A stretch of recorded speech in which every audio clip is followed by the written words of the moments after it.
About 3 years ago, I started working with senior volunteers, and one of the things that volunteers do here in Cottonwood County is they help the distribution for the Second Harvest MAC and NAPS program, and that stands for Mothers and Children, and also Nutrition Assistance Program for Seniors. There are overall in the county right now about 70 people who are receiving either MACs or the NAPS distribution, and I became very interested and aware of the hunger that does exist in Cottonwood County over these years. Transportation is a problem. We are a very rural area, and many people do not have transportation, or they are no longer able to drive. And so going to places where food is available, food resources such as food chefs, the Mac and Naps distributions, any of the other available food programs are sometimes very difficult for them to get to. And so transportation is an issue. We do have public transportation in the county. However, it does run on scheduled hours, and sometimes if it's not at the right time, it's very difficult to get a ride. So that is an issue. I also started to work with a group called the Cottonwood County Hunger Free Coalition. And we did a study through a survey at the county fair in 2011 to sort of assess for our own sake just what really is the situation in Cottonwood County.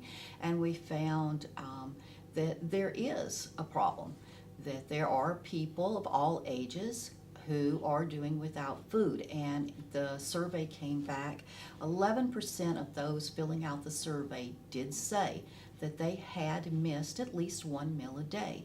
Now, a lot of people think that missing one meal a day is not significant, but it actually is, because that means that people are doing without, they're eating less than what they should, they are eating food that may not be the healthiest food for them, but it is something to fill their stomachs.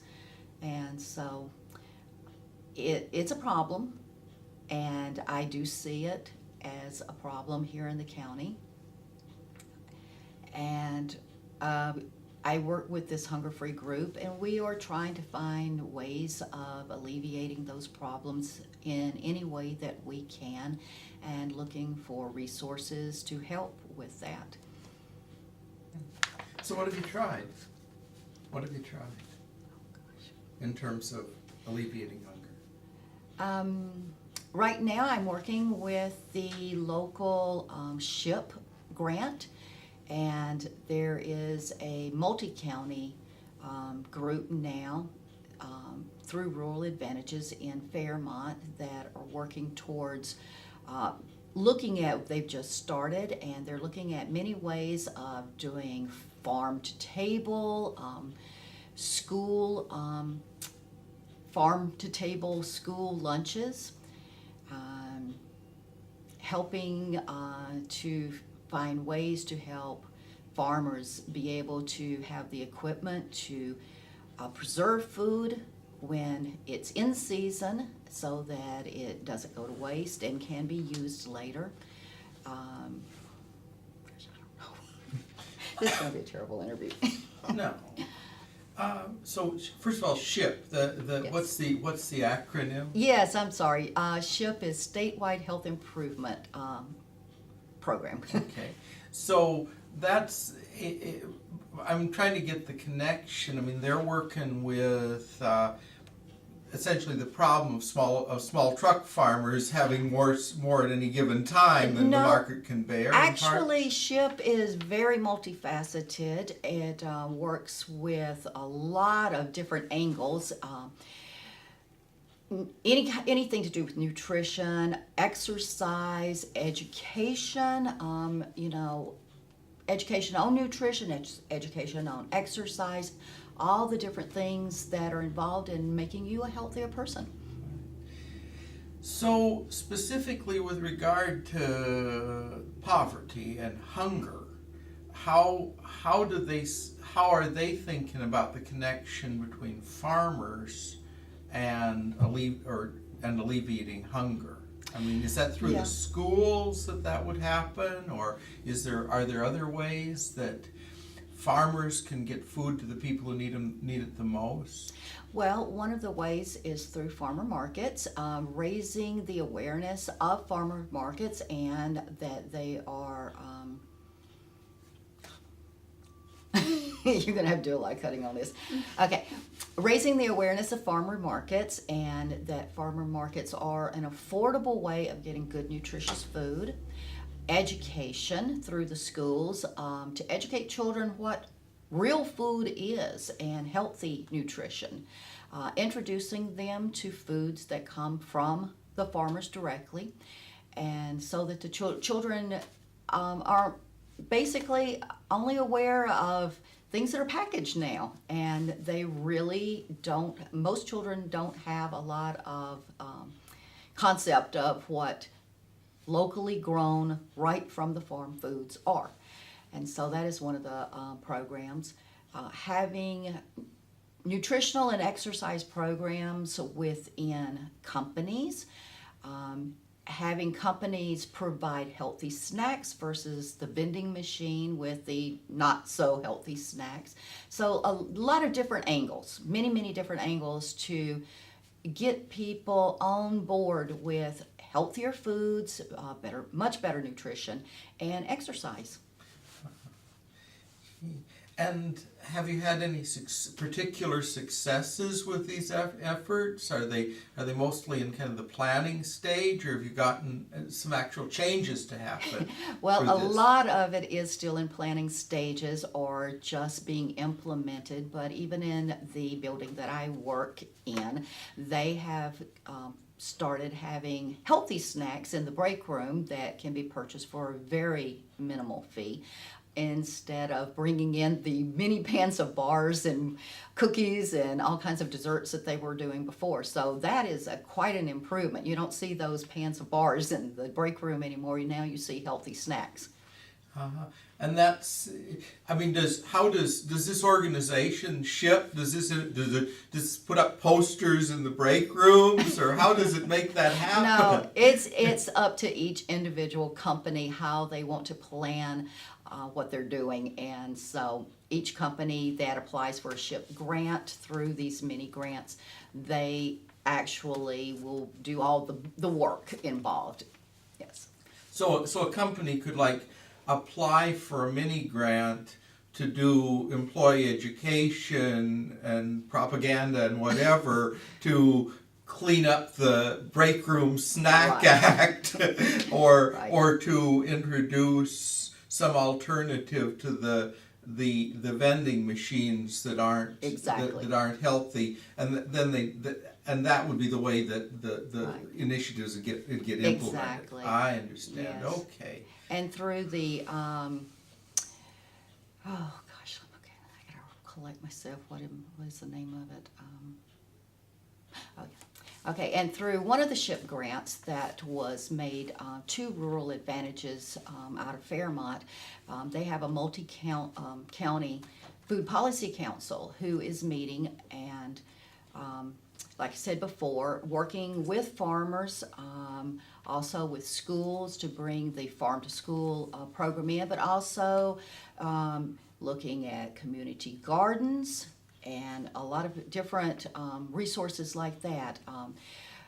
Programs through the local extension services to teach healthy nutrition. That will also be one of the things where farmers markets come in, because they can have classes that would be, several weeks long, that would teach actual cooking class and using local produce and just, healthy foods in general. So those are all some of the programs that are being worked on. And yeah. So, there must be a million ideas for how to get people eating healthier and how to getting better nutrition to the people who don't have a lot of income to buy it. Of all the things that are being suggested, what makes you most excited? I mean, what seems to you to be, which seem to you to be the ideas that are most promising, given what you know about the people in the little apartments who Yeah. are not, or in the isolated farms who are missing meals, and the kids who are eating garbage, and the stuff. I mean, you know a lot about what's wrong. You've seen it. What interests you the most? Well, I think actually probably community gardens. I think that is something that we really need to get on board with. Community gardens can serve so many different people, and then any extra produce that's left over could possibly go to food shelves. Food shelves would have to have a little farmer market stand outside of their building because, of course, the food hasn't been inspected in any way, but if it was available at a stand outside of their building, then it would be accessible. But I really like the idea of community gardens because it can reach out to so many different peoples of every ethnic background, every age. It's just a good program. And where do you see success in that? I mean, I know some stories. I mean, I know some wonderful stuff happening in Mountain Lake that I'm going to go chase down one of these days. And I've run into a community garden. There's some community garden stuff up by Walnut Grove that's real exciting to me. But what do you see as Are communities doing this? Are farmers making space for community gardens? What's happening? Oh, no, actually, as far as I know, we don't have any locally here in the Windham area that I'm aware of, but it's something that a number of us have talked about and would really like to get going.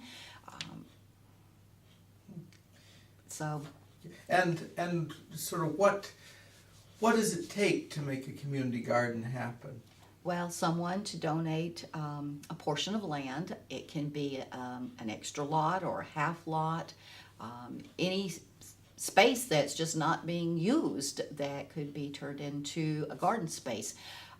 There is some startup cost, of course, because you have to have fencing to keep animals out, and oftentimes you have to have dirt brought in, soil brought in that is the right quality for a garden, and compost, and then tools to work the garden with in case some of the people don't have their own tools. And then seeds, of course. You have to have the seeds or plants. So there is startup cost, and that's something that has to be looked at. So are there grant funds available through SHIP or some other way? Actually, yes, there is. So it would be possible for a community to apply for a small grant through SHIP Yes. to handle those startup costs on a community garden. Yes, exactly. And that'd be pretty decent return, because once you've got it established, it would kind of continue Exactly. without a whole lot of income output. Yes. It would be pretty interesting. Now, I guess I'm trying to get my head around this hunger business, and partly I'm wondering whether the people who are missing meals and who are, who don't drive and so can't get to the food shelf, the people you see who are really suffering, whether things like community gardens and even produce distribution outside the food shelf and whatever else, is that going to help them? I mean, do they have the food habits or the food education or the cooking skills or whatever it takes to be able to handle produce? Yeah. Yes, I think that most of the people do have the education. Most of the older people, yes, they definitely know how to cook for the most part. All of them would. And I think they would feel not so obligated or intimidated.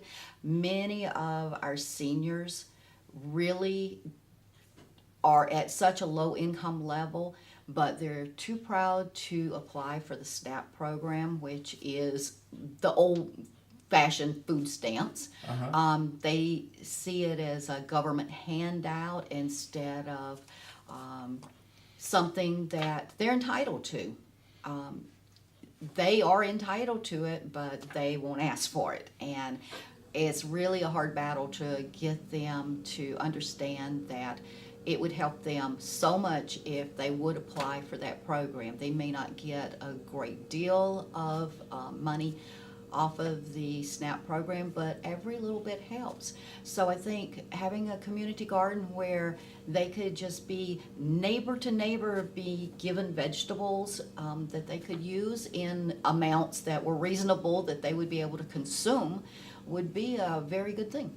So are you imagining it this way, that a lot of these people may be sort of too frail or in the wrong location to actually cultivate the community garden? Right. But Exactly. but people would say, look, our garden has grown, we're awash in zucchini. Yes, everybody's awash in zucchini or Exactly. peas or something. Would you like a basket? Would you like to take some of this off our hands? Exactly. That kind of an offer would Yes. be understood and appreciated, and it would be neighborliness and not a handout. Certainly, I absolutely, it would be, and we have several housing units here in town, right here, that if a delivery of, some vegetables every week were taken to them, they definitely would use them. Uh-huh. So in some ways, you're in a pretty good position with a lot of at least the elderly people for fighting hunger, because they've got they know how to cook Right. good stuff. They appreciate good stuff. They use it. It's just a matter of getting it to them. Right.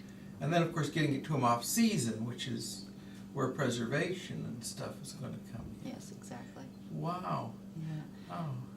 So then, but there must also be a population of people who are hungry who don't have those skills, who don't Yes. know how to cook, who have been trained to eat very expensive food and Well, even if it's not packaged stuff. Well, I mean, expensive, what I mean by packaged, yes. packaged, expensive per unit Right. of nutrition and Yes. such. And like. I truly believe there's a whole generation of younger people who that's the case. They don't know any other way, and to re-educate them is a challenge, and it's going to continue to be a challenge. And so that is one of the reasons why the farm to school program in the schools, bringing produce straight from the farm, and the classes have a little education program about what the food is and how it's grown.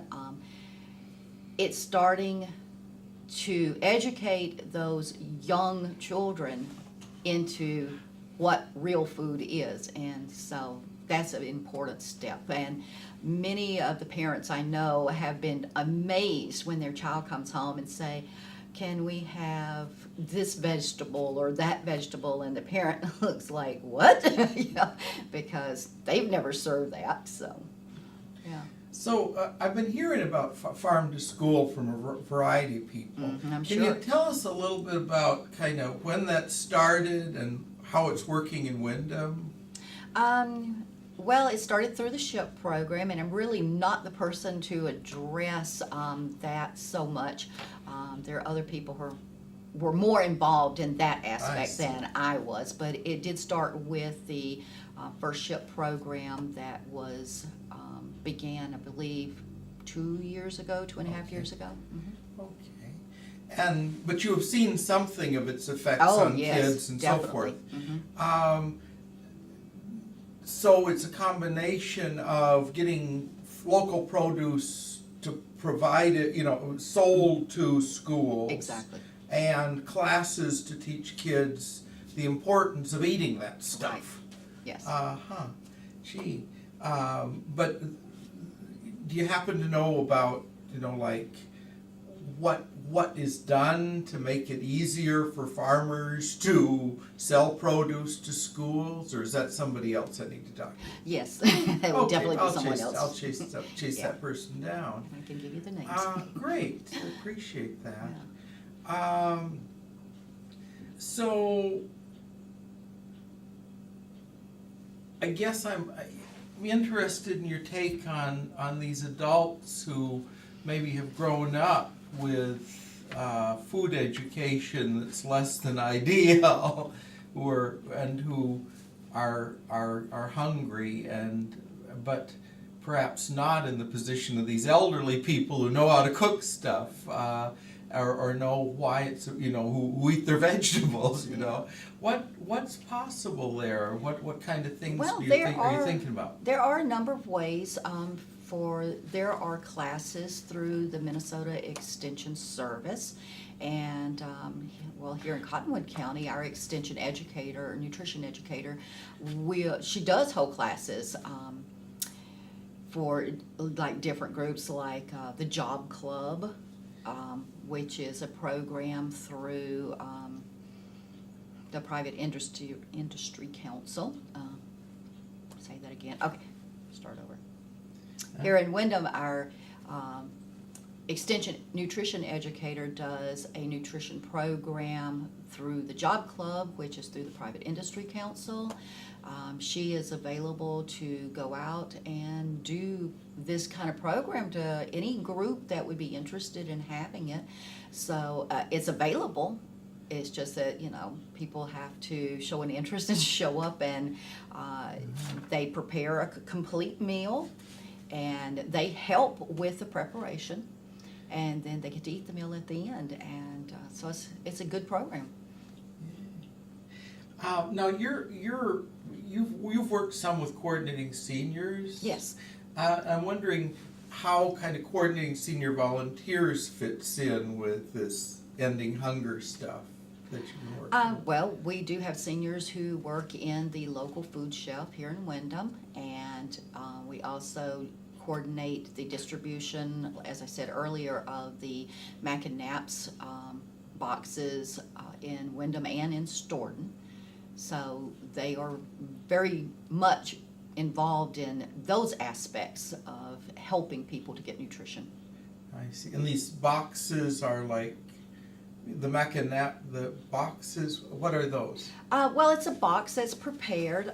They're basically government supplemental nutrition boxes. In, say, the NAPS box for seniors, you'll have 2 bottles of some kind of juice, and you'll have a couple of cans of fruit, a couple of cans of maybe up to 4 cans of vegetables.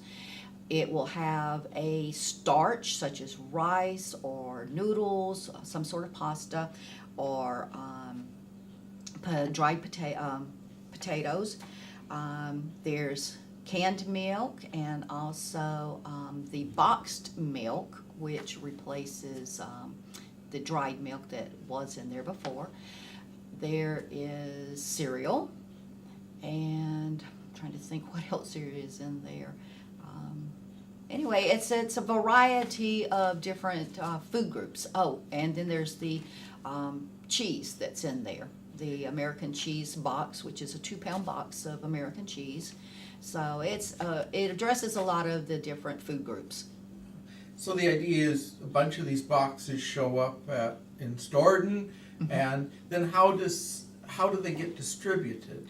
Well, the people have to sign up prior to that with Second Harvest Heartland, and it's income-based. If you meet the income guidelines for your household, then you're eligible to receive a box.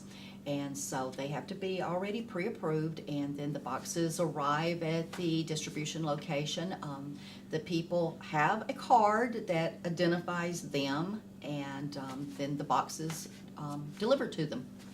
Delivered to them, that is right into their car. Oh, I Yes, see. So, yeah. so the transportation problem you're worried about before is still a problem. They have to get to the They have to get distribution there, center. and there are quite a number of these people who have to get rides with other people, or take the county transit bus, or ask a proxy to pick their boxes up for them and bring them to their homes. So, Nice. yes, transportation is still a problem. So do you have a sense of, like, are there a lot of people who are eligible for this program who either don't sign up because they're too Absolutely. proud, or maybe sign up and then end up not using it because they can't get there on the distribution day? Or how do the barriers look? A lot of people just don't sign up. We try to advertise it as much as possible that, it's available, it's there. If you meet the income guidelines, it's available to you. Very seldom do we actually have someone not show up for their box or have, their proxy show up to pick up their boxes. And we try to make every effort that everyone get their box, even to if they haven't shown up by a certain time, we will call them to see if they've forgotten that's the date. Okay. So we don't have very many boxes ever that don't get picked up. So the barrier is at the level of people signing up. Signing up or either thinking that, well, I'm not able to drive, so I don't have a way to pick it up. And just, we have that Minnesota nice. Yeah, I know. But Minnesota also is, I don't want to ask for help. I see. And we see that all the time. I don't want to bother anyone. And a neighbor, a friend, someone would definitely be willing to pick those boxes up for them if they just knew.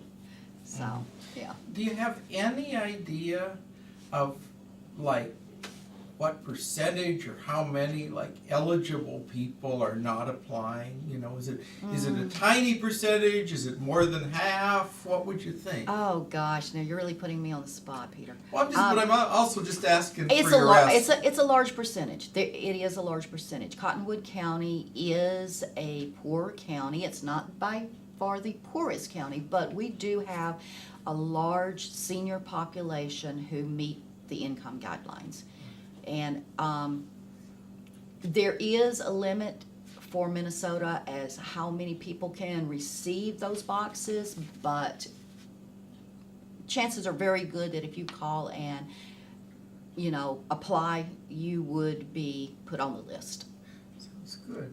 So, do you have any bright ideas as to how to get more of the people who are eligible to sign up? Because it seems like once they sign up, they pretty much get their boxes, and the problems at least reduced. So getting the sign up. I wished I had some bright ideas because we really want people to have good nutrition and to have enough to eat.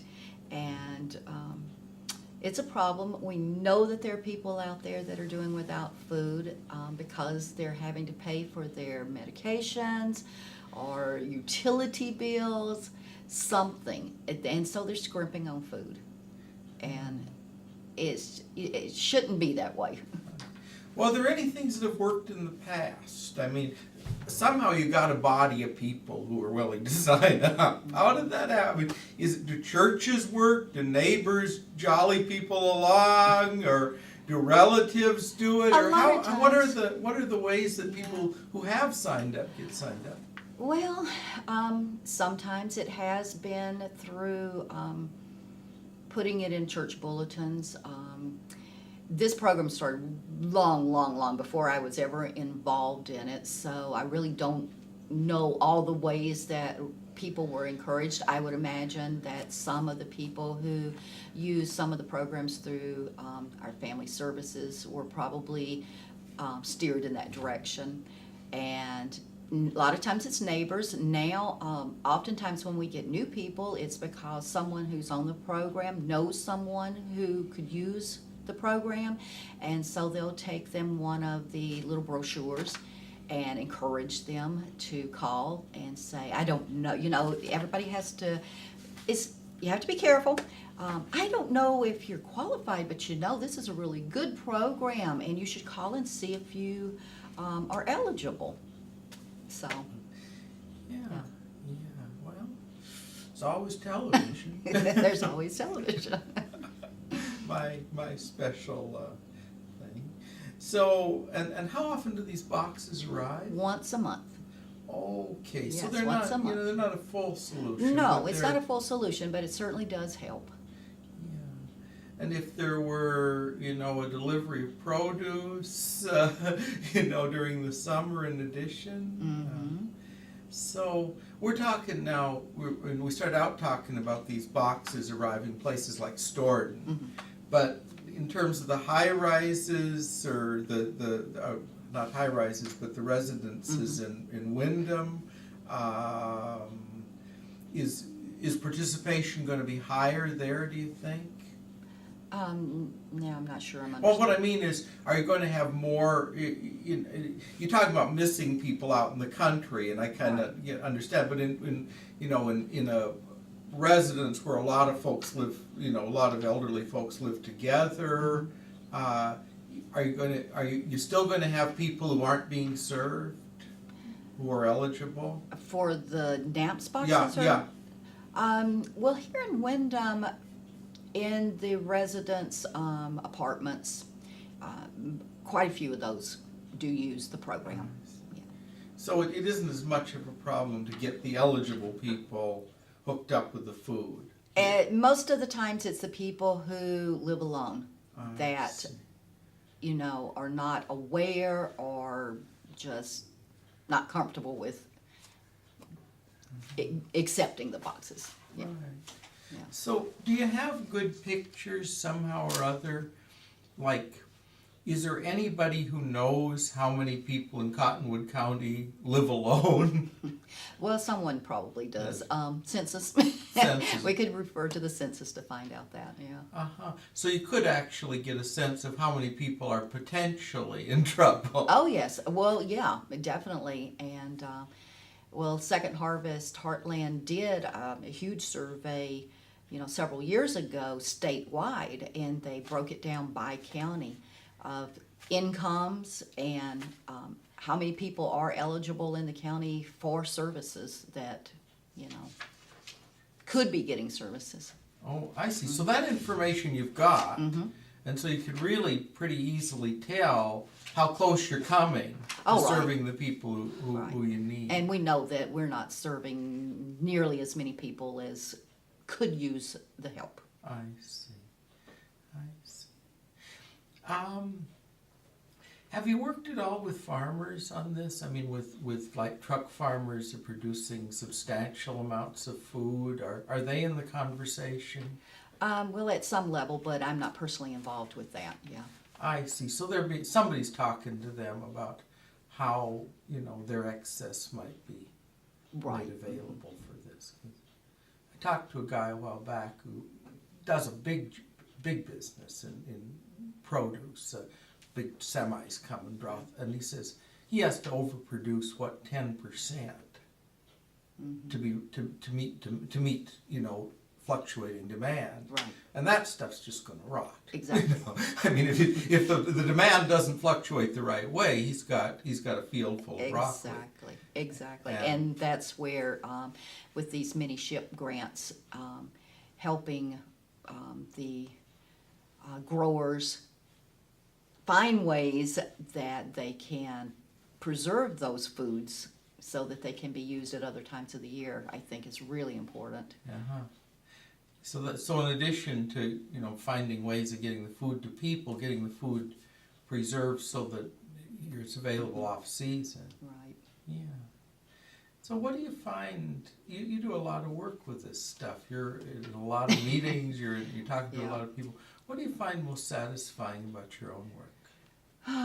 Well, that's a difficult one.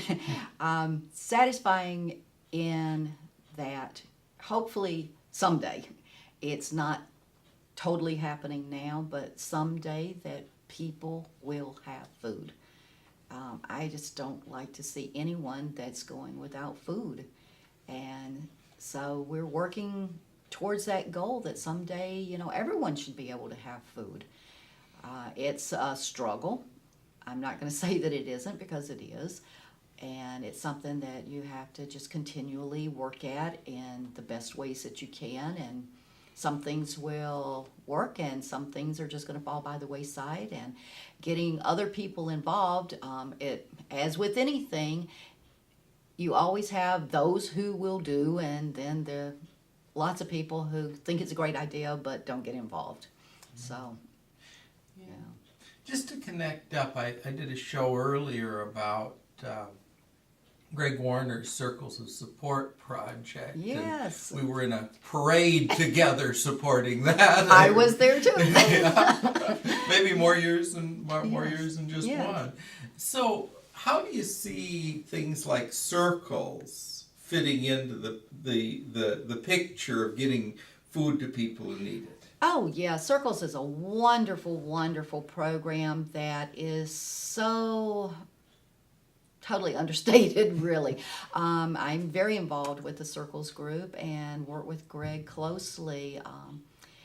Circles is an excellent vehicle for getting the word out to a lot of people, because the people who attend Circles know lots of other people that can use help, and so they really are a good resource for spreading the word for us.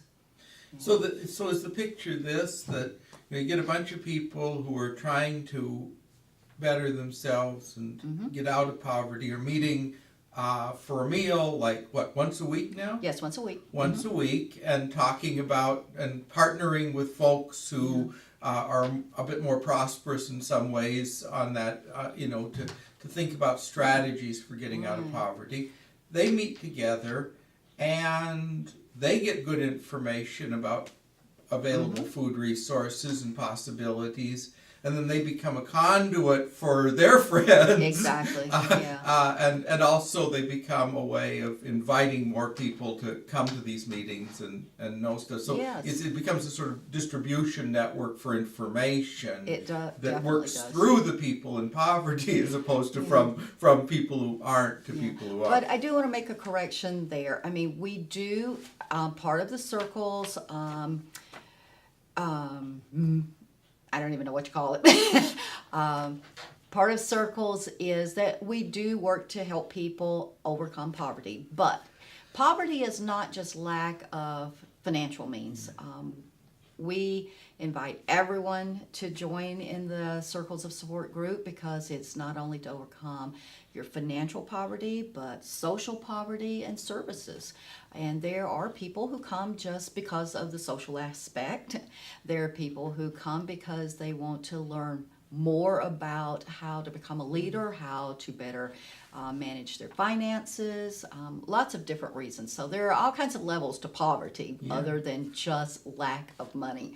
So, but yeah, they're great, as you said, conduit to get information out to other people that they know about different services and programs, and just help in general from all different levels. You must run into this phenomenon of social poverty quite a I bit in do. your work. Can I you say do. just a bit about what you run into and what your thoughts are on that? Oh, wow. It's a hard question. I have to regroup. I don't know. Yeah, but you must run into a lot of lonely people, right? Yes. There are a lot of people.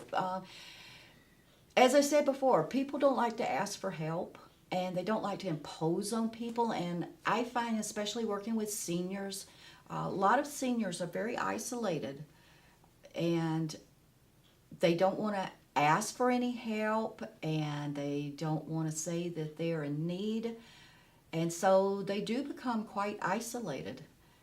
So it's a problem, and people are willing to help other people, but you have to be asked. If you don't know someone is in need, then you can't help them.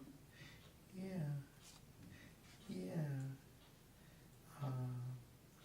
And do you have any, with regard to just isolation, are there any good ideas out there about what to do for that? No, that just people have to understand that it's okay to ask for help.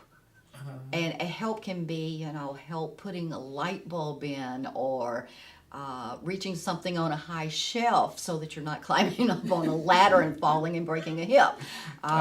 It could be, I could really use a NAPS box. That would really help me to stretch my food budget a lot further every month, but I don't have a way to go get it. My neighbor might do it for me if I helped, though. If I asked, they would help me. Yeah. So it's just encouraging people to ask Yes, for help. just That's what ask it for comes help. down